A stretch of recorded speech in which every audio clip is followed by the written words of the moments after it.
had to cut down on some of the However, as time went on over the last years, That went from $1,500 a month to $1,800 a month to this year it would have been $2,600 a month. how are we going to come up with this extra $10,000 for this year? We questioned, should we actually infuse them?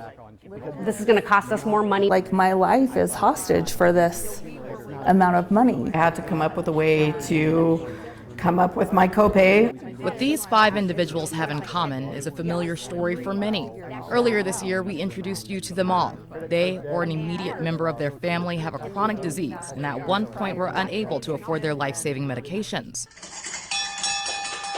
Like Carrie Ann Kemp, who was keeping her cancer at bay with a medication that cost $24,000 a month. Fix your neurons.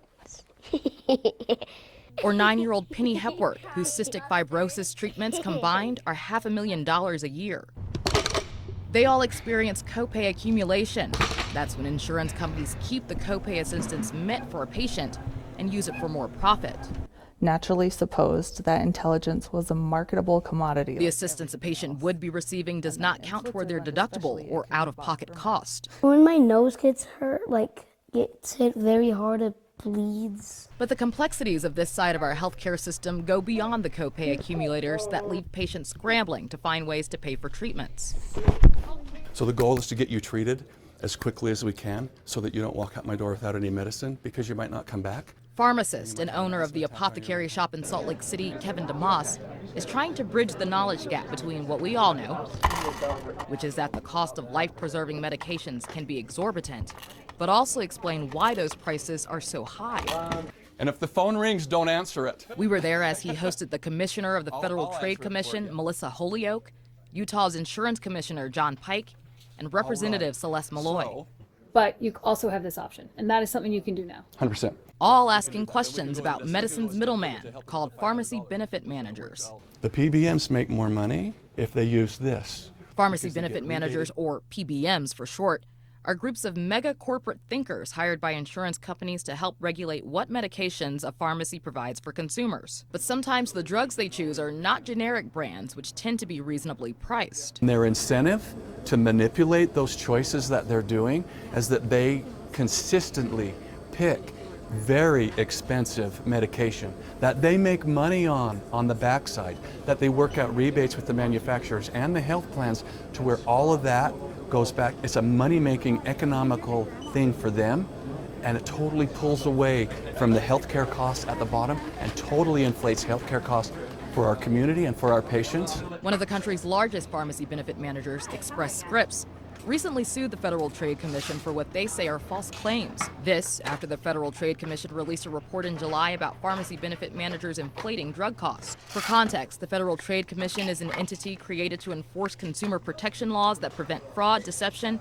and unfair business practices. Express Scripts alleges they drive drug costs down. They say the FTC has touted the opposite narrative. While the FTC commissioner could not comment on the pending litigation, the lawsuit did prompt me to ask a few questions about why drug prices are in some cases unaffordable and why that's been permissible. How are we letting them take advantage of consumers? How is that legal? How do we regulate that?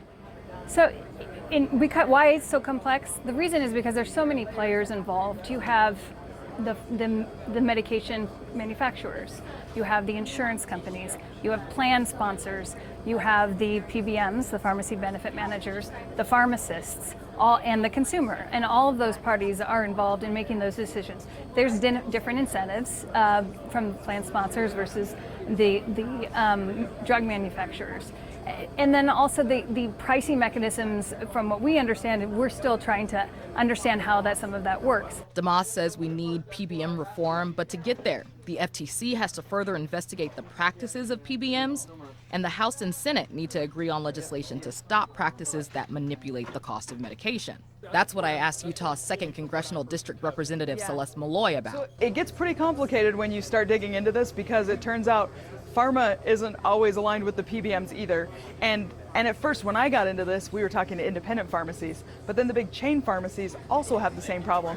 And so it's tempting to quickly point the finger at somebody, but I think we've got a system that has multiple glitches in it, and those glitches are feeding off of each other. And so if we address one, we may not have actually addressed the problem, and that's why things like this are so important. Malloy says she's working with colleagues in Congress who are involved in healthcare to better understand the issue. But will that understanding come in time for some patients? There are families who need their medications now, so Sure. how long are we talking until Sure. we figure out all those complexities and people get the medications they need?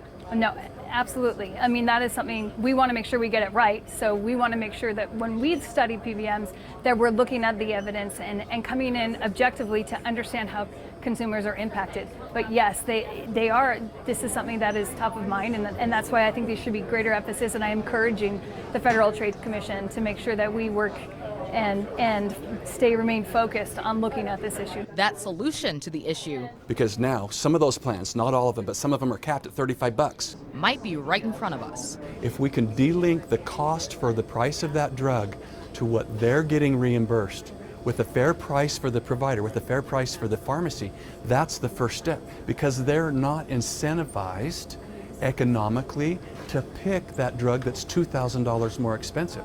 They're not going to make any money and they're not going to benefit off of that drug. So let's get another therapeutic drug for a less price. Let's treat my patient.